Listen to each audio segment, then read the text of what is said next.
Bismillahirrahmanirrahim. Muslimin dan muslimat yang dikasihi Allah, Assalamualaikum warahmatullahi wabarakatuh. Alhamdulillahi rabbil alamin, wassalatu wassalamu ala ashrafil mursalin, Nabiina Muhammadin sallallahu alaihi wasallam wa ala alihi wa sahbihi ajma'in. Selamat kita bertemu kembali dalam siri penghayatan kita pada firman-firman Allah, surah yang begitu dekat di hati kita, surah Yasin, yang mana insya-Allah izinkan saya meneruskan penghayatan kita bersama pada surah Yasin ini dengan terus kita menghayati fasa yang kedua, iaitu kelompok ayat antara ayat 13 hingga 32 yang insya-Allah kita sedang menyelongkar, menghayati firman-firman Allah lebih menjurus kepada kumpulan ayat 20 hingga 32, dan ini adalah merupakan bahagian yang ketiga. Kaum muslimin dan muslimat yang dirahmati Allah, inilah kenyataan lelaki mukmin yang seterusnya ini. Wa ma liya la a'budu allazi fatarani wa ilaihi turja'un. Yang mana dapat kita simpulkan, patutkah aku tidak beriman dan menyembah Tuhan yang telah fatarani, menjadikan aku, wa ilaihi turja'un, dan aku, bahkan kamu semua akan kembali kepadanya. Tuhan yang macam ini yang telah menjadikan aku, patutkah kalau aku tak beriman? Patutkah kalau aku tidak menyembahnya? Dan akhirnya kepadanya juga semuanya akan dikembalikan. Muslimin dan muslimat yang dirahmati Allah, yuk kita dalami sedikit ayat 22 ini. Kita selongkar perkataan, iaitu firman Allah, wa ma liyala a'budu allazi fatarani. Perkataan fatarani yang diterjemahkan kepada perkataan menjadikan, mencipta ataupun seumpama dengannya. Muslimin dan muslimat yang dirahmati Allah, kita biasa terdengar perkataan fitrah, kan? Antaranya salah satu jenis zakat, iaitu bersempena dengan Aidil Fitri. Itu fitri juga, iaitu zakat fitrah. Perkataan fitrah ini, muslimin dan muslimat yang dirahmati Allah, bermakna semula jadi. Begitulah. Semula jadinya kita ini, manusia ini, ada akal fikiran. Semula jadi kita manusia ini suka berkawan. Ini semula jadi. Contoh, semula jadi haiwan jenis kambing, contohnya, adalah haiwan yang hidup secara berkumpulan, tidak sendiri-sendiri. Jadi muslimin dan muslimat yang dirahmati Allah, itu fitrah. Dari perkataan fitrah inilah datang perkataan fatarani. Bermakna Allah menjadikan, menciptakan, dan yang dijadikan itu secara semula jadinya begitulah, yang tak berubah dan tak boleh diubah. Setiap orang ada fikiran, cuma nak digunakan ataupun tidak. Contohnya saja, contoh, setiap orang suka berkawan. Sama ada dia berkawan itu dengan siapa saja dia boleh bergaul, ataupun dia nak memilih-milih Dengan kaum kerabatnya saja dia berkawan, dia berbual. Dengan orang yang bukan kaum kerabatnya, dia tak berbual. Orang yang ngam dengan dia, dia boleh berbual. Yang tak ngam dengan dia, dia bermusuhan. Iyalah, tapi umumnya begitulah manusia ni.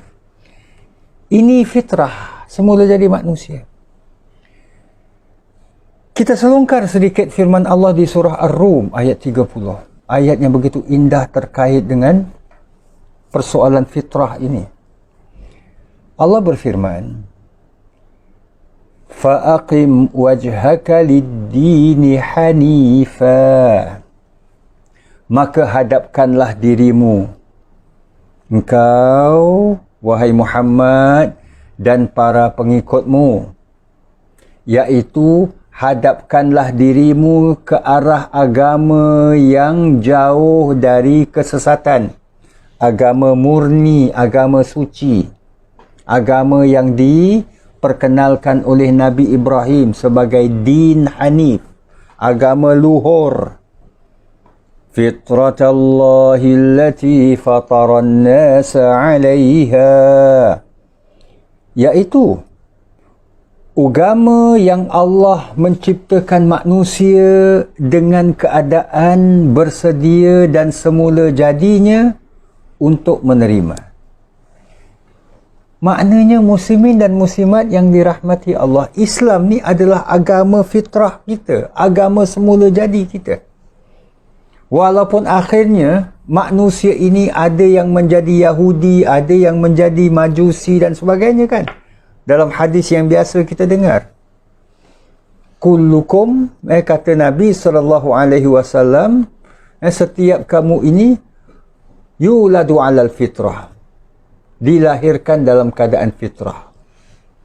Jadi muslimin dan muslimat yang dirahmati Allah, malah Islam agama fitrah, agama semula jadi manusia. Kita ambil sebagai salah satu contoh. Kita ni manusia ini begitu jijik dengan, jijik dengan sesuatu yang kotor. Maka agama Islam, fitrah kita sesuai, selari dengan fitrah kita. Agama Islam adalah agama yang mengajak kepada nazafah, kebersihan. Nak solat bersuci dulu. Maaf cakap, lepas qada hajat adanya istinja. Makan pun pilih benda-benda yang bersih.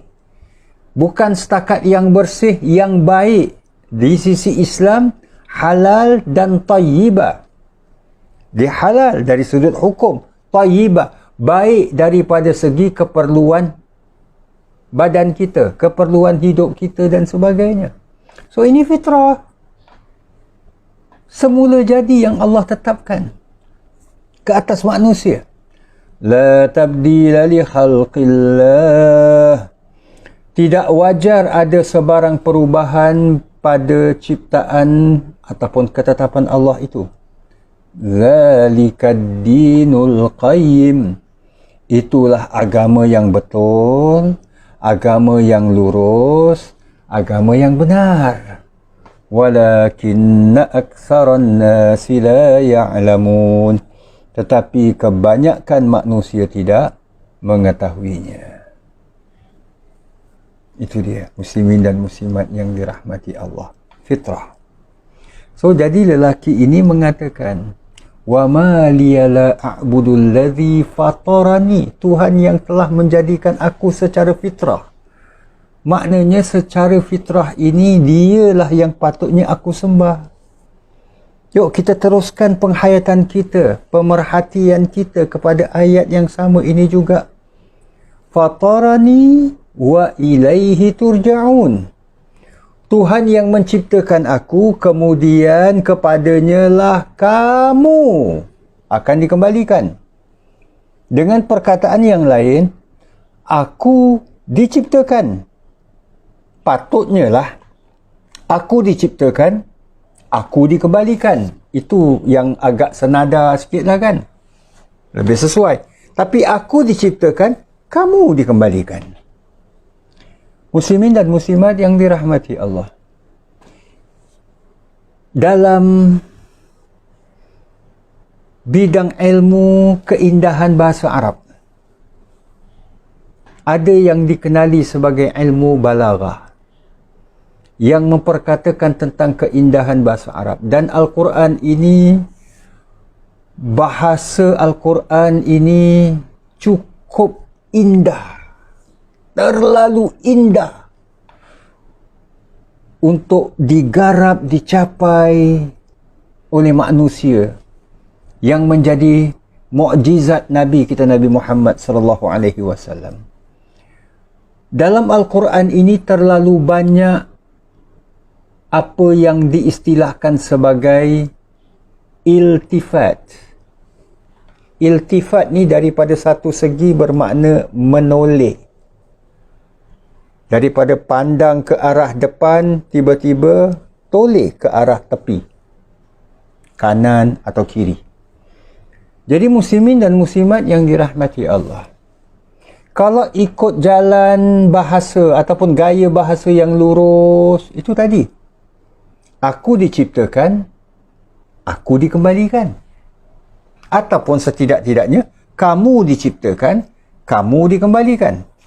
Tapi bila mana aku diciptakan, ini mutakallim ataupun orang yang bercakap, balik kepada ayat 22 surah Yasin ini, iaitu dikatakan lelaki yang beriman ni, aku diciptakan, wa ilaihi turja'un, dan kepadanya lah Tuhan yang sama ini juga yang telah menciptakan aku, kamu dikembalikan.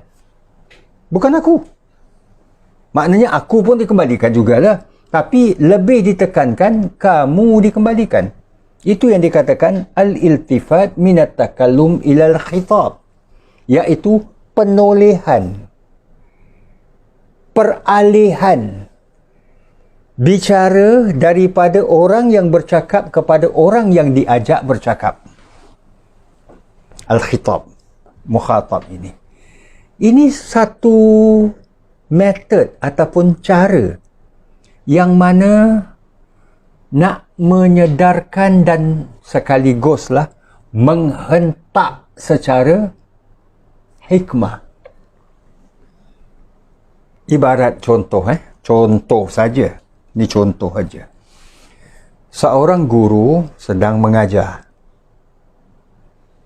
Dia mengajar kepada, letaklah 30 murid dalam kelas tersebut. Si guru ni daripada tadi terperasan. Contoh, pinjam nama sekali lagi. Murid yang bernama Ahmad ni lagi khayal. Dia ambil pensel dia ke apa, ke pen dia ke, dia draw.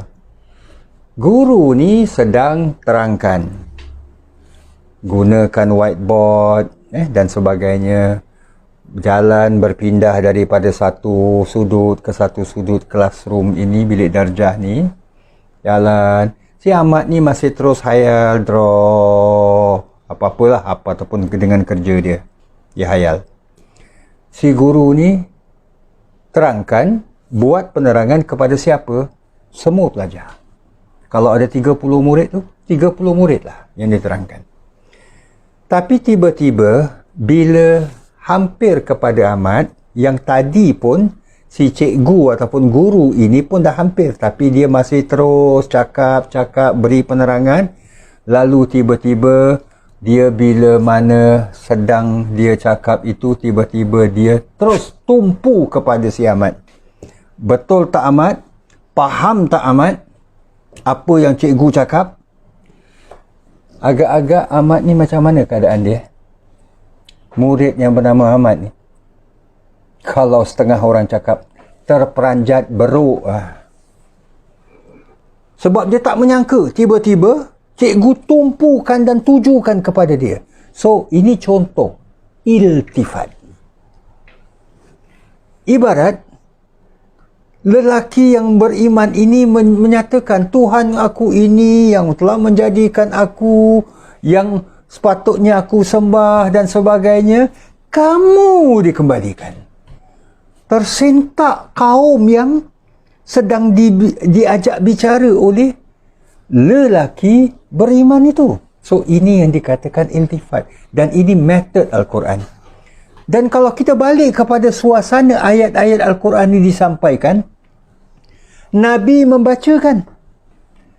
Dan bila mana Nabi membacakan, setiap patah perkataan didengari oleh orang-orang musyrikin Quraisy. Mereka dengar, wa ma liya la a'budu alladhi fatarani.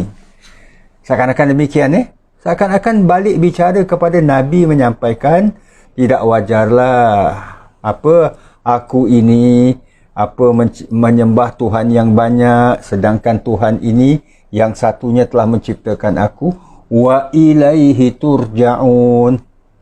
Dan orang yang mendengar tiba-tiba merasakan ayat ini ditujukan kepada mereka. Bicara Allah ini, apa yang disampaikan oleh Muhammad ini tertumpu dan tertuju kepada mereka. Tersentak mereka. So inilah kalau kita lihat indahnya Al-Quran. Sebab itu ini antara rahsia muslimin dan muslimat yang dirahmati Allah. Antara rahsia kenapa kita ni rasa tak jelak-jelak baca Quran. Surah Yasin itu sendiri tiap-tiap minggu kita baca, kan? Ada setengah orang tiap-tiap hari Khamis malam Jumaat dia baca. Dan dia tak jelak-jelak. Sebabnya kenapa? Walaupun tak begitu sangat memahami maksud ayat-ayat dan tafsiran sesuatu ayat ini, namun akhirnya kita sedar di balik firman-firman Allah ini mengandungi keindahan daripada segi jalan bahasanya, daripada segi susunan ceritanya, dan banyak. Walaupun kita tak begitu faham kandungan dia, tapi kita tidak merasakan jemu dan jelak, maaf cakap. Tak pernah merasakan. Sebabnya kenapa? Indahnya susunan bahasa yang digunakan Al-Quran. Walaupun bahasa itu sendiri kita tidak begitu memahaminya sangat. So muslimin dan muslimat dirahmati Allah, ini sebagai contoh. Sebab itu Al-Quran ni kitab penuh mukjizat. Jadi jamaah dirahmati Allah, insya-Allah dialog, bicara orang lelaki mukmin yang datang dari luar kota secara bergegas-gegas ini, yang mempertahankan dakwah para rasul yang diutuskan, akan kita teruskan insya-Allah dalam bahagian yang akan datang, siaran yang seterusnya dengan izin Allah Subhanahu wa taala.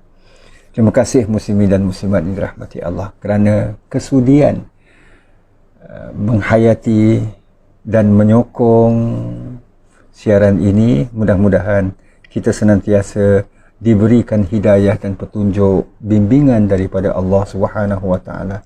Tuhan yang Maha Pengasih, Tuhan yang Maha Penyayang, Tuhan yang telah menciptakan kita, dan Tuhan yang kepadanya kita semua akan kembali.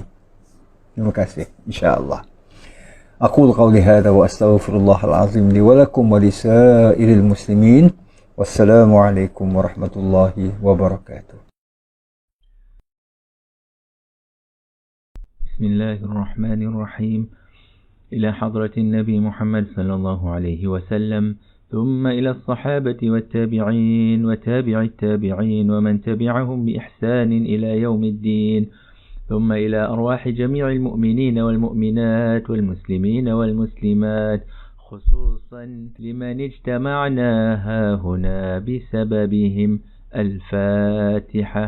أعوذ بالله من الشيطان الرجيم. بسم الله الرحمن الرحيم. الحمد لله رب العالمين الرحمن الرحيم مالك يوم الدين إياك نعبد وإياك نستعين اهدنا الصراط المستقيم صراط الذين أنعمت عليهم غير المغضوب عليهم ولا الضالين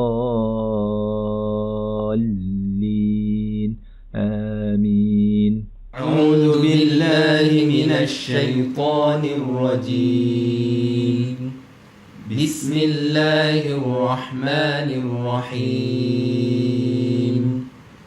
ياسين والقرآن الحكيم إنك لمن المرسلين على صراط مستقيم تنزيل العزيز الرحيم لتنذر قوما ما أنذر آباؤهم فهم غافلون لقد حق القول على أكثرهم فهم لا يؤمنون إنا جعلنا في أعناقهم أغلالا فهي إلى الأذقان فهم مقمحون وجعلنا من بين أيديهم سدا ومن خلفهم سدا فأغشيناهم فهم لا يبصرون وسواء عليهم أأنذرتهم أم لم تنذرهم لا يؤمنون إنما تنذر من اتبع الذكر وخشي الرحمن بالغيب فبشره بمغفرة وأجر كريم إنا نحن نحيي الموتى ونكتب ما قدموا وآثارهم وكل شيء أحصيناه في إمام مبين واضرب لهم مثلا أصحاب القرية إذ جاءها المرسلون إذ أرسلنا إليهم اثنين فكذبوهما فعززنا بثالث فقالوا إنا إليكم مرسلون قالوا ما أنتم إلا بشر مثلنا وما أنزل الرحمن من شيء إن أنتم إلا تكذبون قالوا ربنا يعلم إنا إليكم لمرسلون وما علينا إلا البلاغ المبين قالوا إنا تطيرنا بكم لئن لم تنتهوا لنرجمنكم وليمسنكم منا عذاب أليم قالوا طائركم معكم أئن ذكرتم بل أنتم قوم مسرفون وجاء من أقصى المدينة رجل يسعى قال يا قوم اتبعوا المرسلين اتبعوا من لا يسألكم أجرا وهم مهتدون وما لي لا أعبد الذي فطرني وإليه ترجعون أأتخذ من دونه آلهة إن يردني الرحمن بضر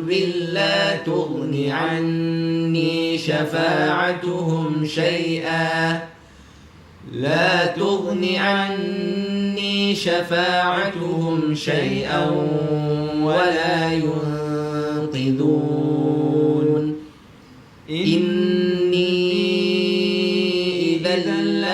ضلال مبين إني آمنت بربكم فاسمعون قيل ادخل الجنة قال يا ليت قومي يعلمون بما غفر لي ربي وجعلني من المكرمين وما أنزلنا على قومه من بعده من جند من السماء وما كنا منزلين إن كانت إلا صيحة واحدة فإذا هم خامدون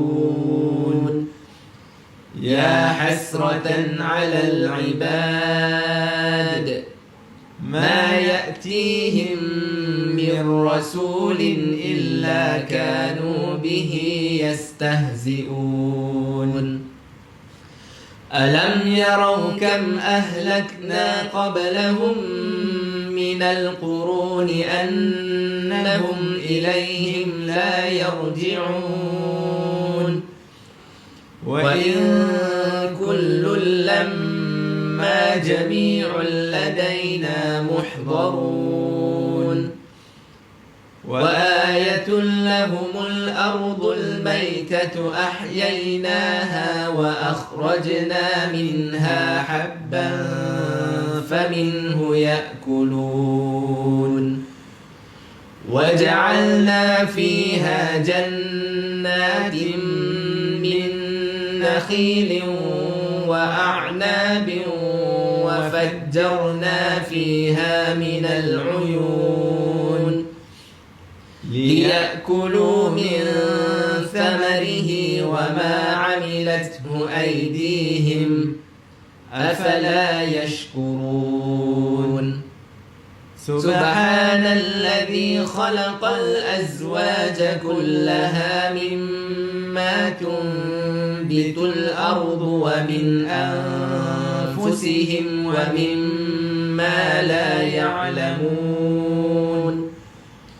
وآية لهم الليل نسلخ منه النهار فإذا هم مظلمون والشمس تجري لمستقر لها ذلك تقدير العزيز العليم والقمر قدرناه منازل حتى عاد كالعرجون القديم لا الشمس ينبغي لها أن تدرك القمر ولا الليل سابق النهار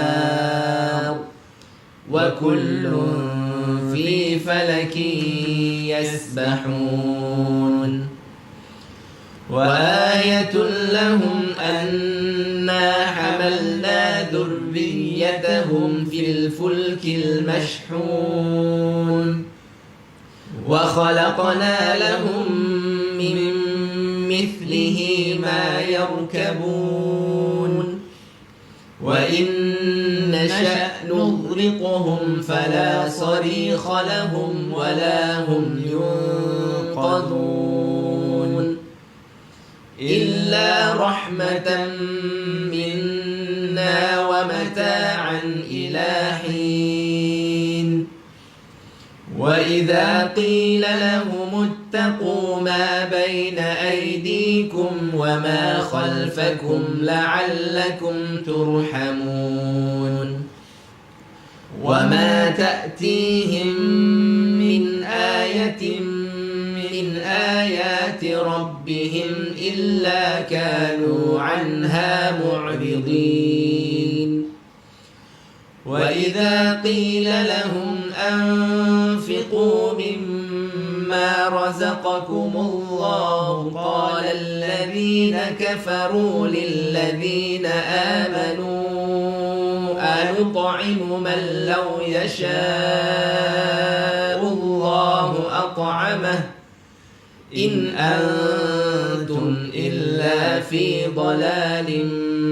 مبين ويقولون متى هذا الوعد إن كنتم صادقين ما ينظرون إلا صيحة واحدة تأخذهم وهم يخصمون فلا يستطيعون توصية ولا إلى أهلهم يرجعون ونفخ في الصور فإذا هم من الأجداث إلى ربهم ينسلون قالوا يا ويلنا من بعثنا من مرقدنا هذا ما وعد الرحمن وصدق المرسلون إن كانت إلا صيحة واحدة فإذا هم جميع لدينا محضرون فاليوم لا تظلم نفس شيئا ولا تجزون إلا ما كنتم تعملون إن أصحاب الجنة اليوم في شغل فاكهون هم وأزواجهم في ظلال على الأرائك متكئون لهم فيها فاكهة ولهم ما يدعون سلام قولا من رب رحيم وامتازوا اليوم أيها المجرمون ألم أعهد إليكم يا بني آدم ألا تعبدوا الشيطان إنه لكم عدو مبين وأن اعبدوني هذا صراط مستقيم ولقد أضل منكم جبلا كثيرا أفلم تكونوا تعقلون هذه جهنم التي كنتم توعدون اصلوها اليوم بما كنتم تكفرون اليوم نختم على أفواههم وتكلمنا أيديهم وتشهد أرجلهم بما كانوا يكسبون ولو نشاء لطمسنا على أعينهم فاستبقوا الصراط فأنى يبصرون ولو نشاء لمسخناهم على مكانتهم فما استطاعوا مضيا ولا يرجعون ومن نعمره ننكسه في الخلق أفلا يعقلون وما علمناه الشعر وما ينبغي له إن هو إلا ذكر وقرآن مبين لينذر من كان حيا ويحق